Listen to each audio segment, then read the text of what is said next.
Hey, hey, welcome back, guys. All right, let's take a quick peek at whatever the collective messages for today. I almost said today's topic, but we'll get to that a little bit later. We have the Fool, we have the Four of Wands, we have the King of Swords.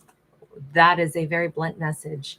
We have a Libra, Gemini, Aquarius ready to take a big leap of faith forward. This could be somebody about to propose, but it looks like it's like now. This is where my heart is. This is where my balanced life is, or life partner is. Now, it doesn't always have to be about marriage, but the Four of Wands can be that. But it's in the bigger scheme of things. It's somebody who knows where they belong. They know who they belong with. They know what their balanced life looks like and feels like, and they're ready to do something about it with that Fool card. This is a big jump forward. Now, first and foremost, it could be somebody has had this awareness, because particularly this Fool card can represent this is a Sufi dancer. Into my limited knowledge, they do this repetitious spinning because they're mimicking the movement of the planets, and it's an active form of meditation. So this could be possibly this divine masculine who is having this like moment of like deep self-awareness. They're sensing from their higher self. You see the light of the divine coming down and shining here. We've got the Egyptian pantheon of gods. We've got Thoth and Horus back here. So we've got this amazing energy of like, oh my gosh, I understand now.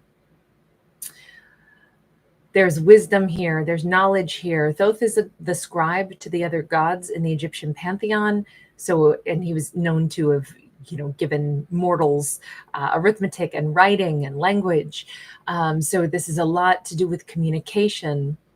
And then Horus, he's the falcon-headed god in the Egyptian pantheon. And, he is known to be associated with great protection. And he is known to be the god that, there's many stories about him, but the Eye of Horus is like an internationally recognized symbol of like protection.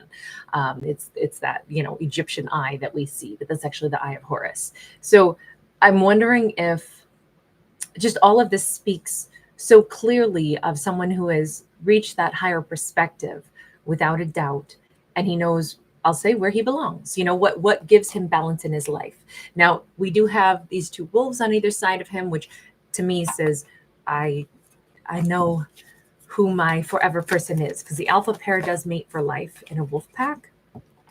The Justice card, the Princess of Cups in the reverse. Okay, so having this huge awareness, I know who I belong with. I know who I should marry, want to marry, could have married and was supposed to marry, or I know what path I was supposed to be on. Unfortunately, we have the awareness that something has gone horribly awry with that Justice card. There's strong Libra coming in. This is Isis, and she's standing here with the representation of the concept of Isfet and Ma'at. And in the Egyptian realm, again, we are talking about the chaos of the universe versus the harmony of the universe. And when things like that get out of balance, that's where we, too much of anything is no good. We don't want things to be too calm, nor do we want things to be too choppy. But it says that something has been done wrong. There is a karmic injustice or imbalance. So, and now this is somebody acknowledging it, which brings the balance back. The chaos and harmony is actually back in the right ratio because there's this acknowledgement. Now, with the Princess of Cups in the reverse, this says, I didn't ever say sorry. It's wrong that I didn't say sorry, or it's wrong that I didn't make even the smallest love offer. So let's see, this feels very specific. This feels like he is aware all of a sudden that I messed this one up. I didn't tell her that I loved her. We've got the Prince of Cups. Now, this is Cupid or Eros, and he is associated sometimes with falling in love with love itself. It's the honeymoon phase of a relationship, not necessarily the lasting, mature version of a relationship. But he is saying, I think our King of Swords is having this huge awareness and awakening that I know who I was supposed to have been with. I know who I was in love with. Why didn't I tell him or her that? I only said her because we did have a feminine, the Princess of Cups here. And it's like, what's messed up about this is not only did I not say sorry, but I also didn't tell her that I love her. Get the Nine of Pentacles. Instead, I left her alone out there. And she's great. She's good. She's solid. I say this now because, again, we have a her on this card. But please do remember, these stories are not gender specific. They could be about same-sex couple, reverse gender roles. That part's always irrelevant because we all have yin-yang within us. So it's whatever we are, currently operating in, what energy flow. That's all I talk about, not genders. We have the Hermit and we have the Five of Wands. I left her alone. I left her possibly confused, and I left her having to heal herself. And I know she's done it. I know she's very self-possessed. I know she's made her way in this world, but I also know she did it by herself because I wasn't there with her, because I didn't tell her that I loved her. I didn't tell her I was sorry. Okay, so this is very blunt. He's going through all of this in his mind. If anything, he may be saying, and by the way, again, we have to go back to this Egyptian aspect of the storytelling, which is great because, we've got the night sky and we've got a full moon coming up. I know I didn't choose a full moon backdrop, but the full moon is tomorrow. But this week, I'd like to get into some more of the storytelling, the mythology storytelling. So this is kicking us off nicely. But in the ancient Egyptian culture, they viewed the hippo as the symbol of chaos in the universe because it was a ferocious beast, scary, formidable, and these hunters would, test their own courage by going out and hunting the hippo, not because they wanted to eat the hippo. In fact, it was said that hippo meat was considered not delicious, not good to eat, but they wanted to test themselves against, their personal power, their personal, strength and formidability. And I feel like he's just realizing that he's thought about her nonstop, but he left her with no answers. I don't know why he got himself, maybe he was fearful, maybe he needed to face his own chaos, but this is usually a card of, overanalyzing. It can also be a card of like fighting, but it's a kind of like fighting that could even be considered play fighting, or it's the conflict that is intended to find resolution. It can be, like debating something to try to find the right answer. It doesn't have to mean that it's like fighting, but it could have been that he was fighting himself over what he now so obviously knows. She was my person. Why did I fight this? Why did I leave her out in the cold? Why couldn't I say sorry? Why couldn't I tell her I loved her? I wanted her. Well, let's ask that. Why couldn't you do it? Because we know you didn't do it then. But let's change decks and give him a chance. I mean, this is a ton of self-reflection on his part. So I feel like we want to cut to the chase here and just... Sorry, I wanted to make sure I didn't accidentally pick up a deck and leave a few cards behind. The decks are different sizes. Sometimes I'll do that. Okay, so Queen of Swords, Four of Cups. Obviously, I mean, he's a King of Swords saying she was my Queen of Swords. She expected the same thing that I would have expected. But why didn't I tell her how I felt? Maybe she was somebody who wanted me to say it exactly in a plain and simple way. Maybe I felt like I had already fumbled something. Maybe she wasn't going to let me off the hook unless I spoke very directly. And my God, I regret the fact that I didn't just treat her with the same level of respect I would have expected.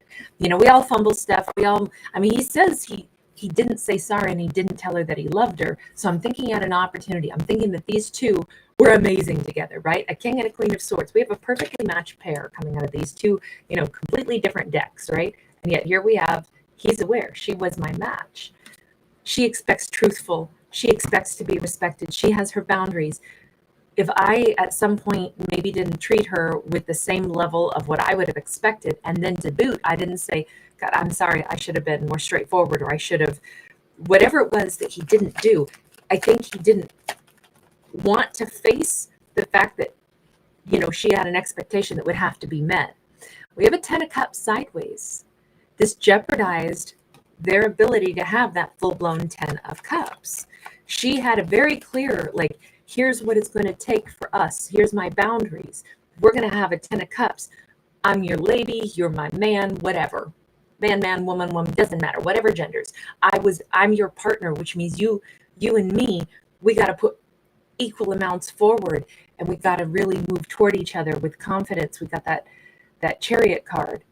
I don't know if maybe he was expecting her to either accept less than his all, or if he was expecting her to not, like expect him to match equally.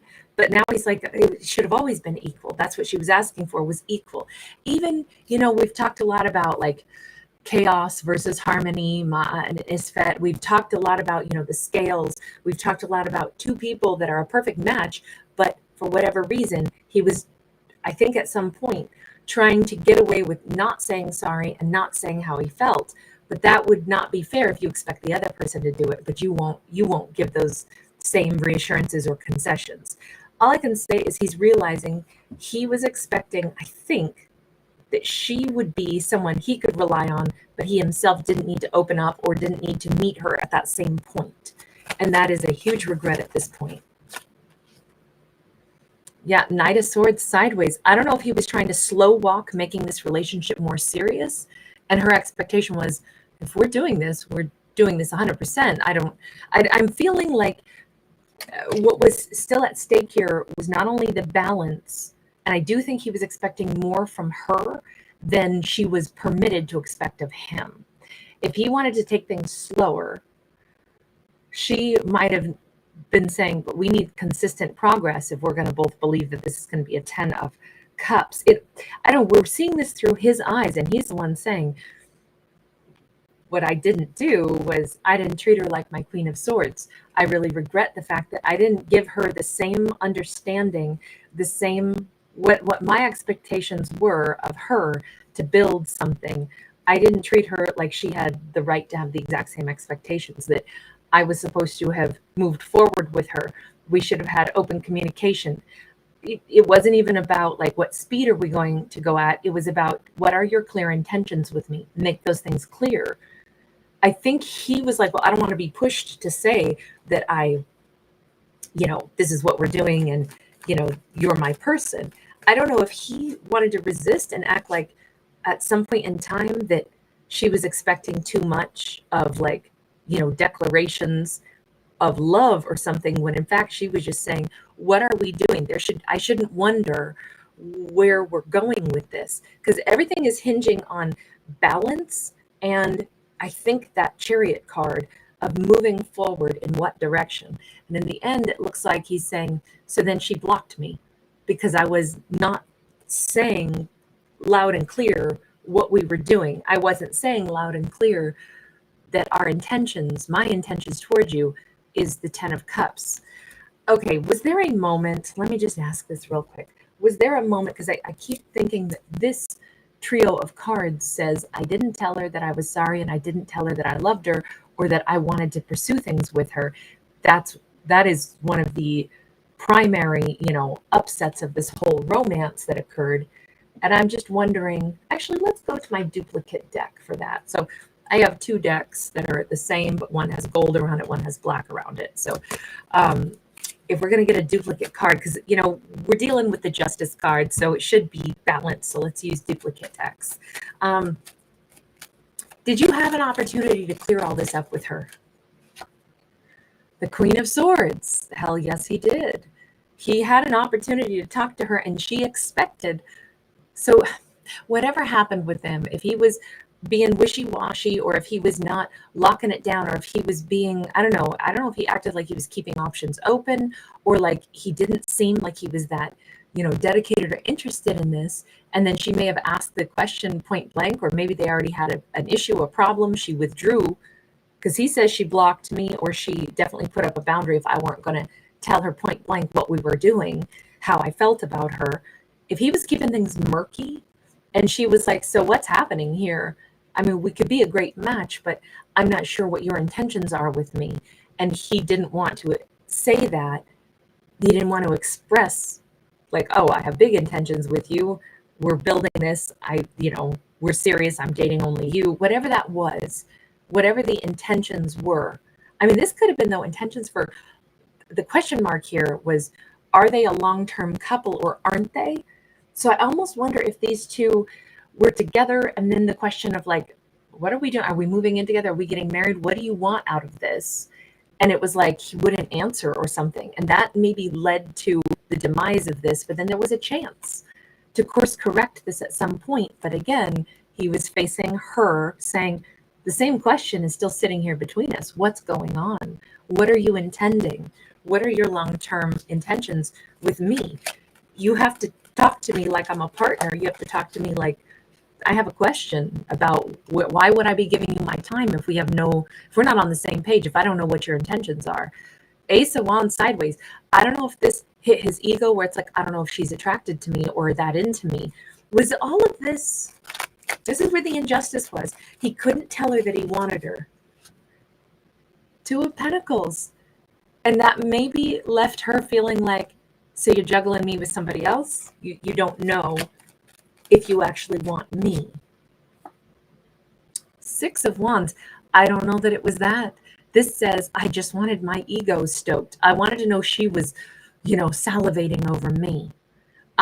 Here's what my impression is throughout this whole story.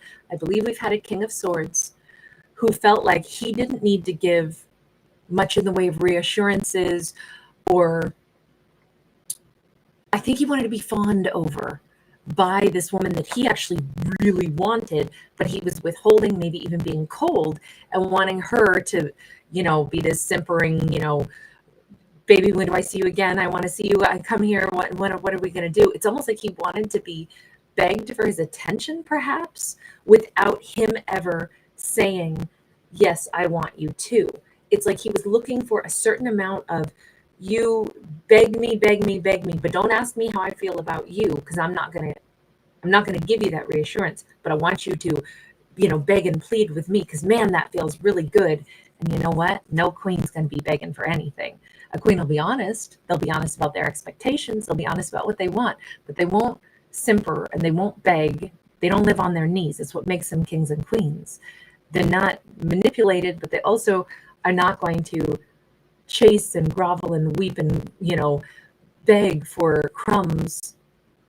They're going to go ahead and be straightforward. Like, I don't get what's going on. I mean, I wanted to be with you, but I'm not sure what your intentions are. Do you want to tell me what those intentions are?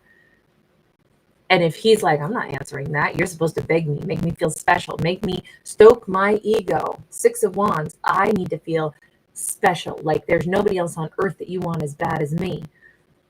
She assumed you're not that into me, while he was saying, I need you to show me that you're super into me. No wonder we have, again, that imbalance, right? Two people. I think his expectation of what he wanted was like, you give me 90% of everything that I want, and I'll give you 3% of any kind of reassurance on your end. And if you ask me a question, I'm not going to answer until you make me feel super, super, super, super special. And now he's realizing that was not okay. This was the person that I love. This is the person I wanted to be in a partnership with. Why did I act like that? Why couldn't I tell her that I wanted her? She told me she wanted me, very plain though. And she wanted to know, what are we doing? And I wouldn't say it. Let's take this to a part 2, because I feel like this is just a little bit incomplete right now. There will be a free link in the description box. Thank you. Please don't forget to give this a thumbs up and subscribe if you do enjoy these storytellings. It's free on my channel, of course. I do free extended videos. If you do like that, please don't forget to give it a thumbs up and subscribe. It really helps the channel. Thank you. Bye.